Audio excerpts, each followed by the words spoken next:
Welcome to this explainer. Okay, today we're looking at the actual nuts and bolts mechanics of business survival. And we're asking a kind of controversial question. Does every single new idea really need to be the next iPhone?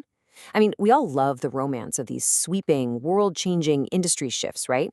But today, we're going to look closely at the data and the frameworks to see what truly keeps a business alive and thriving over the long haul. So let's dive right into this by challenging a pretty widespread myth.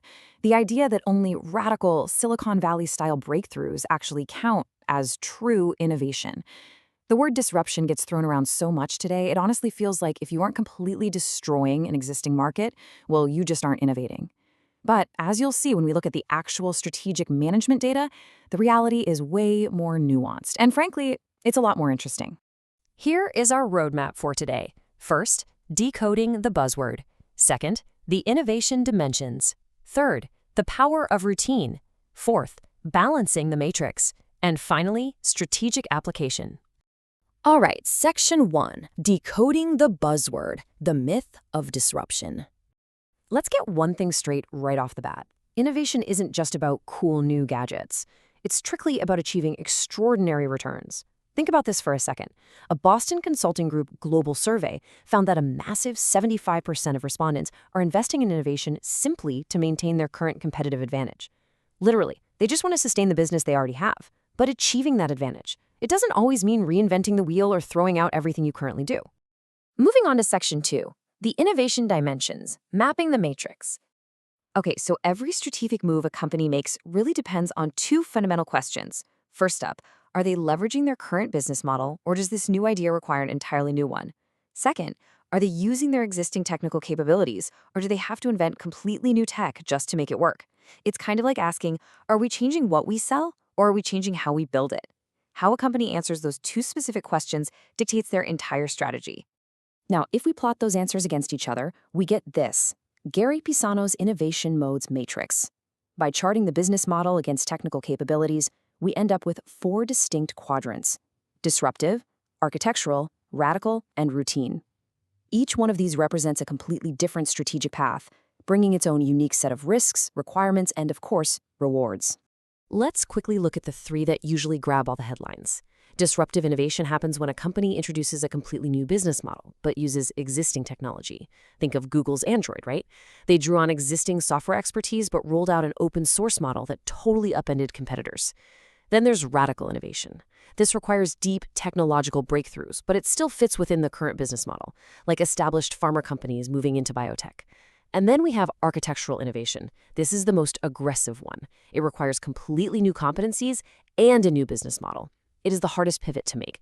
Think of Kodak's incredibly painful and ultimately flawed transition into digital imaging. They had to abandon their incredibly lucrative film model and learn an entirely new digital science at the exact same time. It's a massive, massive hurdle.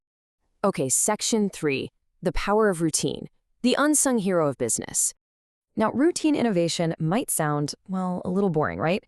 But it is absolutely the bedrock of massive corporate success. This is really the core focus of what we're talking about today.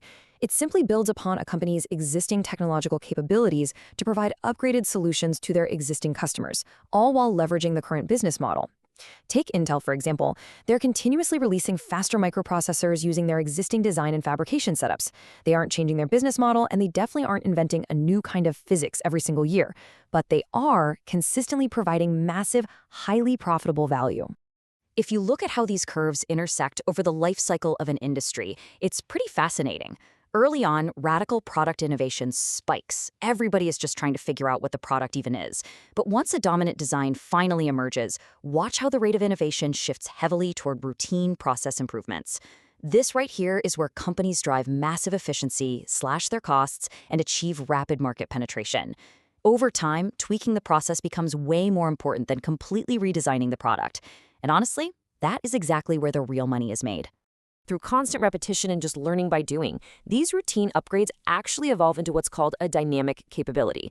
Now, this is a massive competitive advantage. It transforms the very act of getting better into an ingrained organizational superpower. They essentially build muscle memory for solving problems. When a company systematically improves processes and solves problems creatively day in and day out, that continuous renewal completely protects them from market stagnation. It's a real game changer. All right, Section 4, Balancing the Matrix, Routine versus Architectural Innovation. Placing these two on opposite ends of the spectrum, we see a really stark contrast. Routine innovation offers stable, low-risk returns. It's the dependable engine that keeps the lights on, keeps the customers happy, and keeps those profits flowing. Architectural, on the other hand, that's a high-risk, all-or-nothing gamble. It basically forces an established firm to completely redesign its entire activity system, fundamentally changing who they are and what they actually do. It is incredibly difficult for established firms to pull off, but sometimes sudden market shifts make it absolutely necessary just to survive. So to survive that chaotic shift from routine stability all the way to architectural disruption, companies have to be incredibly proactive. Organizations must embed interpretive scanning processes, which are basically dedicated systems for spotting and translating weak market signals deep within their structure. They also need to utilize cross-functional teams to integrate new knowledge super quickly. You absolutely have to avoid getting trapped in legacy assumptions, which, by the way, is exactly what doomed massive companies like Digital Equipment Corporation back in the 1980s. And let's be real, it is so easy to get trapped in legacy assumptions. Just look at 1949, when Popular Mechanics boldly predicted future computers might weigh only 1.5 tons. Or fast forward to 2007, when Microsoft CEO Steve Ballmer confidently stated there was no chance the iPhone would get any significant market share. I mean, wow. These spectacular misses highlight just how incredibly difficult it is to predict radical shifts. It also proves exactly why a stable foundation of routine innovation is so absolutely crucial. It provides the capital and the organizational stability you need to fund future, riskier bets when the market inevitably shifts beneath your feet. Finally, Section 5. Strategic application, orchestrating the right mix. The ultimate goal here is to become what the literature calls an ambidextrous organization. This is a company that masters the continuous, low-risk efficiency of routine processes, but simultaneously gives R&D the free rein and the resources to go discover the next architectural breakthrough. You have to be able to do both. You have to audit and maximize the technical capabilities you have today, while actively scanning for the threats and opportunities of tomorrow. It's the ultimate corporate balancing act, protecting today's cash flow while funding tomorrow's revolution. True strategic capability requires reconciling two very distinct cultures of business. You kind of have to mesh the wild, uninhibited creativity of the ponytail with the strict commercial discipline and efficiency of the suit. It is definitely a combustible mix to have both in the exact same building. But when companies actually manage to harness both, they consistently deliver incredible value over decades. I'll leave you with this thought as we wrap up today's explainer. As you look at your own industry or even your own projects, are you perhaps chasing disruptive dreams at the expense of the routine, everyday innovations that actually sustain your business?